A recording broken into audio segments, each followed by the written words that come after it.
Hello friends, എല്ലാവർക്കും നമസ്കാരം. നമ്മുടെ കാവേരിയുടെ ജീവിതത്തിലെ പുതിയ വിശേഷങ്ങൾ എന്തൊക്കെയാണെന്ന് നമുക്ക് നോക്കാട്ടോ. അങ്ങനെ വീടും പരിസരവും ഒക്കെ എല്ലാവരും നോക്കുകയാണ്. അപ്പം വീടൊക്കെ ഇഷ്ടപ്പെട്ടിട്ടുണ്ട്.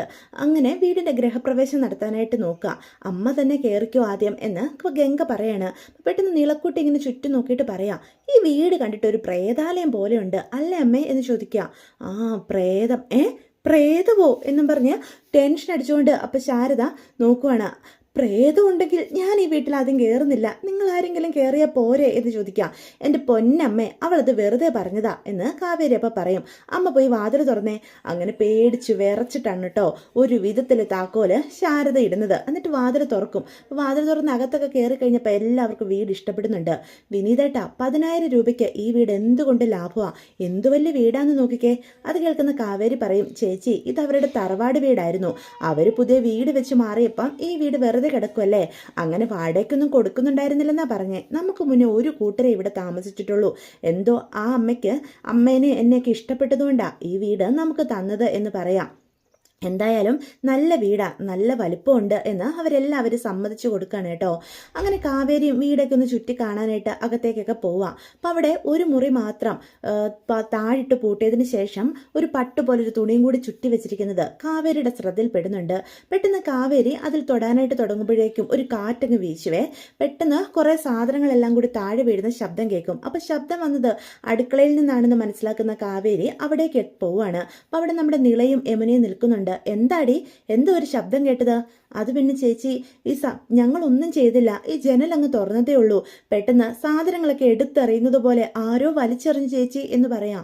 ആര് വലിച്ചെറിയാൻ? നിങ്ങൾക്ക് തോന്നിയതാകും. ജനൽ തുറന്നപ്പോൾ കാറ്റടിച്ച് സ്റ്റീൽ പാത്രമല്ലേ, അത് താഴെ വീണതാ. അതിനി പുതിയ വ്യാഖ്യാനങ്ങളൊന്നും കണ്ടെത്തണ്ട എന്ന് പറയണം കേട്ടോ.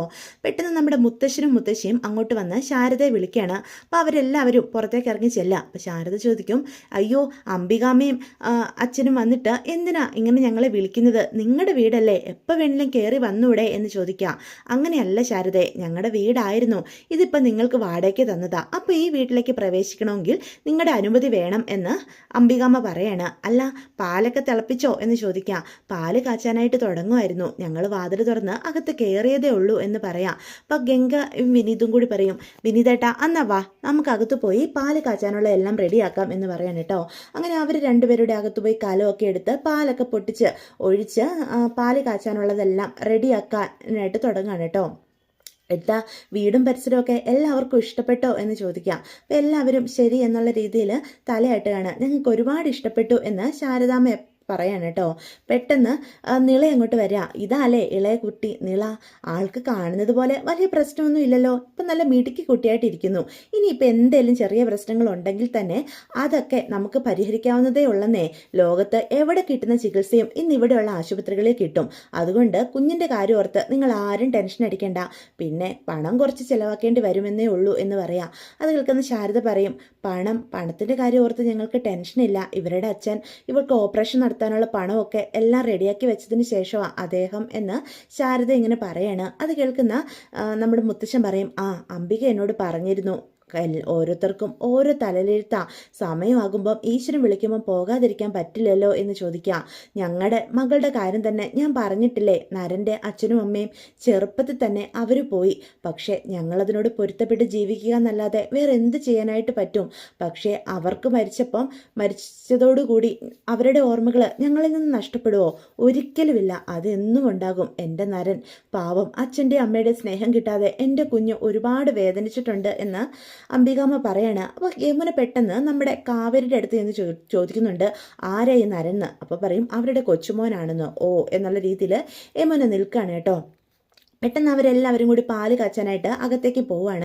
സമയം പാല് കാച്ചാനായിട്ട് സ്റ്റൗ കത്തിക്കാൻ നോക്കുമ്പം തീപ്പെട്ടിയൊന്നും അവിടെ കാണുന്നില്ല. അയ്യോ, നമ്മൾ തീപ്പെട്ടി ഇവിടെ വെച്ചിരുന്നതാണല്ലോ, ഇതെവിടെ പോയി എന്നാ ഗംഗ പറയണ്. അപ്പം വിനീതേട്ടാ, അന്ന് അടുത്തല്ലേ കട, ഒരു തീപ്പെട്ടി പോയി മേടിച്ചിട്ട് വാ എന്ന് പറയാം. പെട്ടെന്ന് അംബികാമ്മ പറയും, എന്തിനാ പുറത്തു പോകുന്നത്? തൊട്ടടുത്ത് ഞങ്ങളുടെ വീടില്ലേ, അവിടെ തീപ്പെട്ടിയുണ്ട്. രഘുവേട്ടാ, ഒരു തീപ്പെട്ടി എടുത്ത് ഇവർക്ക് കൊടുക്കാവോ എന്ന് അംബികാമ്മ ചോദിക്കാം. അപ്പം വിനീതിനോട് പറയും തൻ്റെ കൂടെ വരാനായിട്ട്. അങ്ങനെ അവർ രണ്ടുപേരും പുറത്തോട്ട് ഇറങ്ങാൻ തുടങ്ങുമ്പോഴാണ് നമ്മുടെ ജയബാലൻ അവിടെ പുറത്ത് നിൽക്കുന്നത് കാണുന്നത്. ജയബാലനെ കാണുന്ന വിനീത് ഞെട്ടിത്തെറിച്ച് നിൽക്കുക. അമ്മായി, കാവേരി, ഗംഗ എന്നും പറഞ്ഞ് വിറച്ച് വിറച്ച് വിളിക്കുകയാണ് കേട്ടോ. ഇതൊന്നും മനസ്സിലാകാതെ മുത്തശ്ശൻ ആരാ ഇവൻ എന്നുള്ള രീതിയിൽ നോക്കി നിൽക്കുകയാണ്. എടാ വിനീതേ, നീ അവരെയൊക്കെ എന്തിനാടാ വിളിച്ചു പോകുന്നത്? അല്ല, നിനക്ക് നേർക്കുനേർ എൻ്റെ മുന്നിൽ വന്ന് നിൽക്കാനുള്ള ധൈര്യമില്ലേ? ആ പെണ്ണുങ്ങൾ കൂടെ ഉണ്ടെങ്കിലേ നിനക്ക് ധൈര്യം ഉണ്ടാകുള്ളൂടാ എന്നൊക്കെ വിനീതിനോട് ചോദിക്കുകയാണ്. അപ്പൊ വിനീത് ജയപാലന്റെ അടുത്തേക്ക് ചെല്ലാം. താൻ എന്തിനാ ഞങ്ങളുടെ പിന്നാലെ ഇങ്ങനെ കൂടിയിരിക്കുന്നത്? അല്ല, താനിപ്പോ എന്തിനാ ഇവിടെ വന്നത് എന്ന് ചോദിക്കാം. അതെന്തു പറച്ചിലാടാ മോനെ വിനീതേ, ഈ ജയപാലന് നിങ്ങൾ എവിടാണെങ്കിലും വന്നല്ലേ പറ്റൂ. ഇന്നലെ കല്യാണ മണ്ഡപത്തിൽ വെച്ച് വലിയ ഷോയൊക്കെ ഇറക്കി തള്ളേ മക്കളും അങ്ങ് രക്ഷപ്പെടുമെന്ന് കരുതിയല്ലേ? പക്ഷെ അങ്ങനെയല്ല, ഈ ജയപാലൻ എപ്പോഴും നിങ്ങളുടെ പിന്നാലെ തന്നെ ഉണ്ടാകും. അതിപ്പോഴെങ്കിലും മനസ്സിലായി കാണുമല്ലോ. മര്യാദയ്ക്ക് ഇവരെ ഇവിടുന്ന് ഇറക്കി വിട്ടാൽ കാർന്നോരെ നിങ്ങൾക്ക് കൊള്ളാം എന്ന് നമ്മുടെ മുത്തശ്ശനോടും പറയും. ഞാൻ ഏതാടോ എൻ്റെ വീട്ടിൽ കയറി വന്ന് എന്നെ തന്നെ വെല്ലുവിളിക്കാൻ എന്ന് മുത്തശ്ശൻ ചോദിക്കാം. ആ, ഞാൻ ആരാണെന്ന് തനിക്ക് മനസ്സിലായിട്ടുണ്ടാവില്ല, പക്ഷെ ഇവർക്ക് വ്യക്തമായിട്ട് അറിയാം എന്ന് പറയാം. പെട്ടെന്ന് നമ്മുടെ ശാരദയും മക്കളും എല്ലാവരും ഇറങ്ങി വരിക. അപ്പൊ ജയപാലനെ കാണുന്ന ശാരദയ്ക്ക് നല്ല ദേഷ്യം വരികയാണ്. തനിക്ക് മതിയായില്ലേടോ? അപ്പം ശാരദയോട് നമ്മുടെ മുത്തശ്ശി ചോദിക്കുന്നുണ്ട്, ഇതാരാണെന്ന്. ഇയാളൊരു ദുഷ്ടനാ. എൻ്റെ ഭർത്താവിൻ്റെ മരണത്തിന് പോലും കാരണക്കാരനായ ദുഷ്ടൻ. എൻ്റെ ഭർത്താവ് കഷ്ടപ്പെട്ടുണ്ടാക്കിയ സ്വത്തും പണവുമെല്ലാം അടിച്ചു മാറ്റിയ ദുഷ്ടനാ ഇയാള് എന്ന് ശാരദ പറയണ. ആ, ഇവര് പറയുന്നതൊക്കെ ശരിയാണെന്ന് ഞാനങ്ങ് സമ്മതിച്ചു തന്നാൽ പ്രശ്നം തീർന്നില്ലേ? ഈ കഥയിലെ വില്ലനെ ഈ ജയപാലനാ. അങ്ങനെ ഇപ്പം ഇവര് സമാധാനത്തോടെ ഇവിടെ ജീവിക്കാനേ ഞാൻ സമ്മതിക്കില്ല. മര്യാദയ്ക്ക് ഇവരെ ഇറക്കി വിട്ടോ, അതാവും തനിക്ക് നല്ലത് എന്ന് പറയാം. പെട്ടെന്ന് വിനീത് ചെന്ന് ജയപാലനോട് എതിർക്കാനായിട്ട് നോക്കുകയാണ് കേട്ടോ. പക്ഷേ ജയപാലന്റെ മുന്നിൽ വിനീതിനെ പിടിച്ചു നിൽക്കാനായിട്ട് സാധിക്കില്ല. പെട്ടെന്ന് ശാരദ കാവ്യയോട് പറയും, മോളെ പോലീസിനെ വിളിക്കുക, ഇയാളുടെ അഹങ്കാരം ഒന്നും സഹിക്കേണ്ട ഗതികേട് നമുക്കില്ല എന്ന് പറയാം. ഓ ശാരദേ, നിനക്ക് ഇത്രയ്ക്കൊക്കെ സംസാരിക്കാൻ പഠിച്ചോടി എന്നപ്പോ ചോദിക്കാണ് കേട്ടോ. ആ, പോലീസിനെയോ പട്ടാളത്തിനെയോ ആരെ വേണമെങ്കിലും വിളിച്ചോ. ഈ ജയപാലൻ ആരാണെന്നേ അവർക്കൊക്കെ അറിയാം. ജയപാലന്റെ മുന്നിലെ ഓച്ചാനിച്ച് നിൽക്കേയുള്ളൂ നിങ്ങളീ പറഞ്ഞ പട്ടാളവും പോലീസും ഒക്കെ. മനസ്സിലായോ എന്ന് ചോദിക്കുകയാണ് കേട്ടോ. പെട്ടെന്ന് വിനീതിനെ ഉപദ്രവിക്കുന്ന കാണുന്ന കാവേരി അങ്ങോട്ട് ചെന്ന് ജയപാലനിട്ട് ഒരു ഉന്ത് കൊടുക്കുകയാണ്. ജയപാലൻ അയാളുടെ വണ്ടിയിലേക്ക് മറിഞ്ഞടിച്ചു വീഴുക. പെട്ടെന്ന് കാവേരിയുടെ ഇടതും വലതുമായിട്ട് നമ്മുടെ ഗംഗയും യമുനയും നേരെ നിന്ന് നിൽക്കാം. അരവിന്ദന്റെ മക്കള് ചില്ലറക്കാരല്ല എന്ന് ജയപാലന് മനസ്സിലാക്കി കൊടുക്കുന്ന വിധം അയാൾക്കിട്ട് നല്ലത് കൊടുക്കുന്നുണ്ട്. അപ്പം ഈ ശബ്ദമെല്ലാം കേട്ടുകൊണ്ട് നമ്മുടെ മുത്തശ്ശന്റെ മരുമകനുണ്ടല്ലോ, അയാളും അങ്ങോട്ട് ഇറങ്ങി വരികയാണ്. അയാൾ വന്നിട്ട് ഇപ്പൊ ജയപാലനെ കാണുമ്പം ഞെട്ടിത്തെറിച്ച് നിൽക്കുക. എൻ്റെ പൊന്നെ, ഇയാളെന്തിനാ ഇപ്പൊ ഇങ്ങോട്ട് വന്നത് എന്ന് പറഞ്ഞ് പതിയെ ജയപാലന്റെ അടുത്തേക്ക് ചെല്ലുക. എന്നിട്ട് പറയും, എടാ ജയപാല, താൻ എന്തിനാ ഇപ്പൊ ഇങ്ങോട്ട് വന്നത് എന്ന് ചോദിക്കുക. ഈ വീട്ടുകാരെ ഇവിടെ നിറക്കി വിടണമെന്ന് നിന്റെ അമ്മായിച്ചനോട് മര്യാദയ്ക്ക് പറഞ്ഞിട്ട് അയാൾക്ക് കേൾക്കത്തില്ല. അങ്ങനെയുള്ളപ്പോ പിന്നെ കയ്യാങ്കളി എങ്കിൽ കയ്യാങ്കളി, ഇവരെ ഇവിടെ നിറക്കി വിട്ടേ പറ്റൂ എന്ന് പറയാ. ദേ, ഞാനൊരു കാര്യം പറഞ്ഞേക്കാം, നമ്മുടെ ചുറ്റിക്കുളിയൊന്നും ഇവിടെ ആർക്കും അറിയില്ല. അതുമല്ല, ആ അരവിന്ദനെ പറ്റിച്ച ജയപാലൻ നീയാണെന്ന് ഇതുവരെ ആ തന്തയ്ക്ക് മനസ്സിലായിട്ടില്ല. നീ ഇവിടെ അധിക സമയം നിന്നു കഴിഞ്ഞാൽ പ്രശ്നം രൂക്ഷമാകേ ഉള്ളൂ എന്ന് പറയാ. ദയവ് ചെയ്ത് ആ നരം വരുന്നതിന് മുന്നേ ഒന്ന് പോകാവോ? ഇല്ല, ഞാൻ ആരാണെന്ന് ഇവർക്ക് മനസ്സിലായാലും എനിക്ക് ഒരു പുല്ലുമില്ല. ഈ ജയപാലനെ ആരുടെ മുന്നിലും അങ്ങ് തോറ്റു കൊടുക്കുന്നവനൊന്നും അല്ല എന്നും പറഞ്ഞ് വീണ്ടും ബഹളം വെക്കാണ് കേട്ടോ. അപ്പൊ യമുനയും കാവേരിയും നമ്മുടെ ഗംഗയും നല്ലത് ജയപാലന് കൊടുക്കുന്നുണ്ട്. വിനീതും പറ്റുന്നത് പോലെ കൊടുക്കുന്നൊക്കെ ഉണ്ട് കേട്ടോ. അപ്പൊ ഈ ബഹളങ്ങളൊക്കെ കേട്ടുകൊണ്ട് നമ്മുടെ ഹീറോ അങ്ങോട്ട് വരികയാണ്, നരൻ. അപ്പൊ മുണ്ടും മടക്കി കുത്തിയുള്ള നരന്റെ വരവ് കണ്ട് ഇതാരാണ് എന്നുള്ള രീതിയിൽ എല്ലാവരും നോക്കി നിൽക്കുക. അപ്പൊ കാവേരിക്ക് മനസ്സിലാകുന്നുണ്ട് മിക്കവാറും ഇതാകും നരിയെന്ന്. അപ്പം ജയപാലന്റെ ആണെന്ന് മനസ്സിലാകുമ്പോൾ നമ്മുടെ നരി അങ്ങോട്ട് ഇറങ്ങി ചെല്ലുന്നിട്ട് ചോദിക്കുന്നുണ്ട്, ആ നീ വന്നോടാ ജയപാല, നിന്നോട് ഇങ്ങോട്ട് വരാൻ പറഞ്ഞപ്പം ഇത്ര വേഗം നീ വരുമെന്ന് ഞാൻ കരുതിയില്ല കേട്ടോ എന്ന് പറയണം കേട്ടോ. അപ്പൊ ജയപാലനും നരനെ അടിമുടി ഒന്ന് നോക്കുക. താൻ വിചാരിച്ചതിലും അപ്പുറമാണോ ഇവൻ എന്നുള്ളൊരു ചിന്ത വരികയാണ്. എന്നിട്ട് നെഞ്ചു നോക്കി തന്നെ നരന് ഒരു ചവിട്ട് കൊടുക്കുക.